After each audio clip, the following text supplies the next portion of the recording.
Hi guys, Mr. K here again. Today I would like to read another book, another story to you. This one has a little bit of different twist on our Three Little Pigs story. This one is called The Three Little Wolves and the Big Bad Pig. And this is by Eugene Trevisan and Helen Oxenbury. So that's a little different, isn't it, from what we've been learning? The Three Little Wolves and the Big Bad Pig. The Three Little Wolves and the Big Bad Pig. Here's our title page. All right. Once upon a time, there were three cuddly little wolves with soft fur and fluffy tails who lived with their mother. The first was black, the second was gray, and the third was white. One day, the mother called the three little wolves around her and said, "My children, it is time for you to go out into the world. Go and build a house for yourselves, but beware of the big bad pig."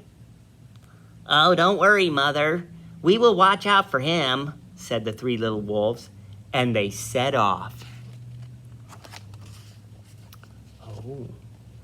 Soon they met a kangaroo who was pushing a wheelbarrow full of red and yellow bricks.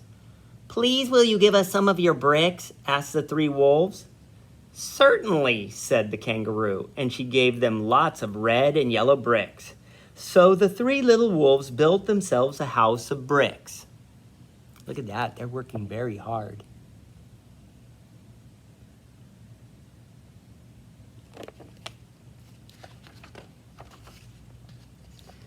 The very next day, the big bad pig came prowling down the road and saw the house of bricks that the little wolves had built. The three little wolves were playing croquet in their garden. When they saw the big bad pig coming, they ran inside the house and they locked the door.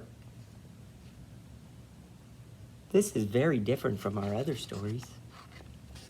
The pig knocked on the door and grunted, little wolves, let me come in." "No, no, no," said the three little wolves. "By the hair on our chins, we will not let you in, not for all the tea leaves in our china teapot." "Oh, then I'll huff and I'll puff and I'll blow your house down," said the pig. So he huffed and he puffed and he puffed and he huffed, but the house didn't fall down. That's because it's a brick house, huh? But the pig wasn't called big and bad for nothing. He went and fetched his sledgehammer and he knocked the house down. Oh, the three little wolves only just managed to escape before the bricks crumbled, and they were very frightened indeed. Oh dear. "We shall have to build a stronger house," they said. Just then they saw a beaver who was mixing concrete in a concrete mixer. "Please, will you give us some of your concrete?" asked the three little wolves. "Certainly," said the beaver, and he gave them buckets and buckets full of messy, slurry concrete. So the three little wolves built themselves a house of concrete. Ooh, that's strong. No sooner had they finished than the big bad pig came prowling down the road and saw the house of concrete that the little wolves had built. They were playing battledore and shuttlecock in the garden.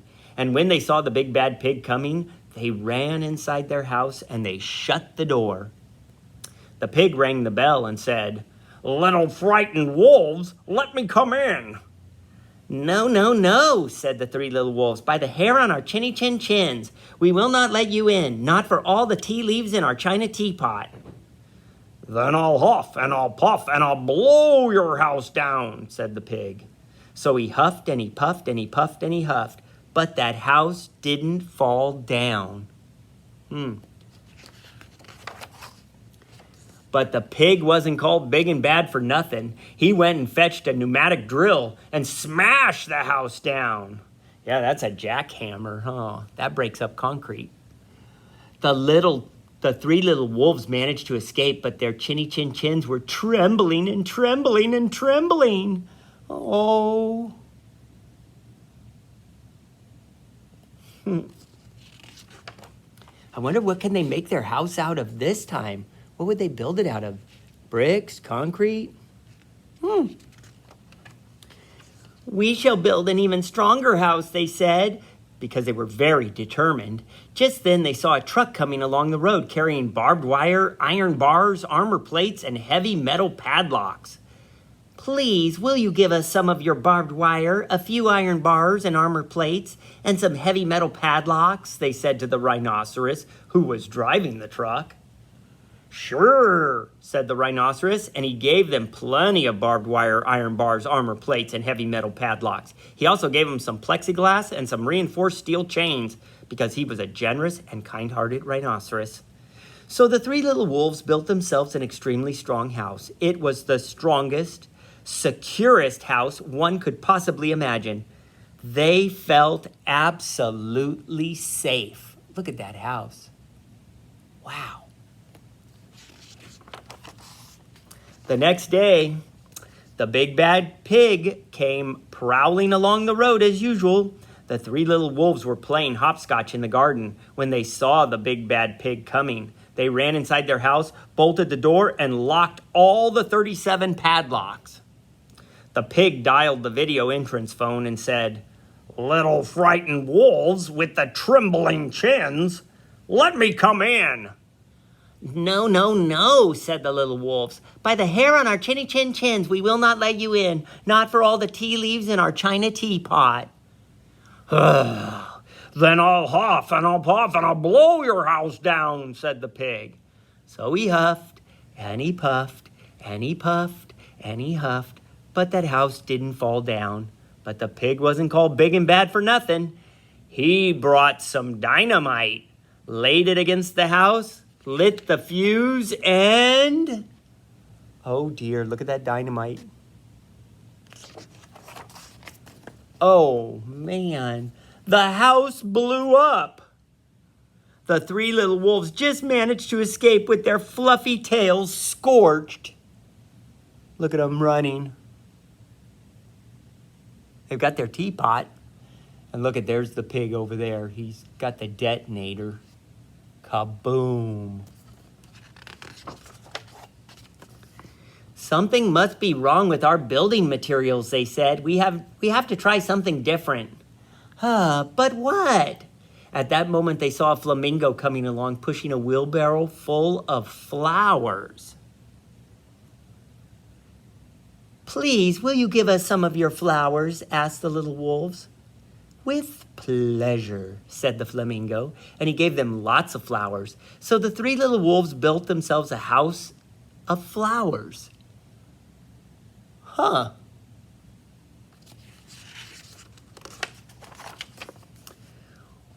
One wall was of marigolds, one of daffodils, one of pink roses, and one of cherry blossoms. The ceiling was made of sunflowers, and the floor was a carpet of daisies. They had water lilies in their bathtub and buttercups in their refrigerator. It was a rather fragile house, and it swayed in the wind, but it was very beautiful. Fragile, that means it's not very strong. It could break easily, Next day, the big bad pig came prowling down the road and saw the house of flowers that the three little wolves had built.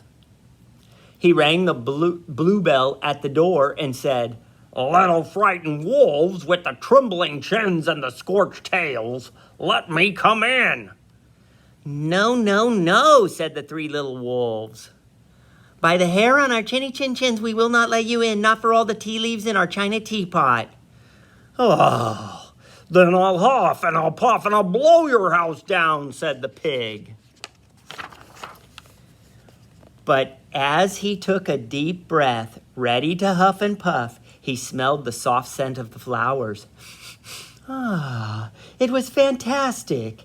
And because the scent was so lovely, the pig took another breath. And then another. Instead of huffing and puffing, he just began to sniff.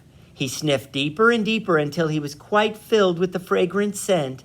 His heart grew tender, and he realized how horrible he had been. Right then, he decided to become a big, good pig. He started to sing and to dance the tarantella. Oh, dear. This is silly. At first, the three little wolves were a bit worried. It might be a trick. But soon they realized that the pig had truly changed. So they came running out of the house. They started playing games with him. First they played pig pog. Then they played piggy in the middle. And then when they were all tired, they invited him into the house. They offered him tea and strawberries and wolfberries and asked him to stay with them as long as he wanted. The pig accepted, and they all lived happily together ever after. The end. Now that is a totally different twist on our story of the three little pigs. I hope you guys enjoyed it. Thanks.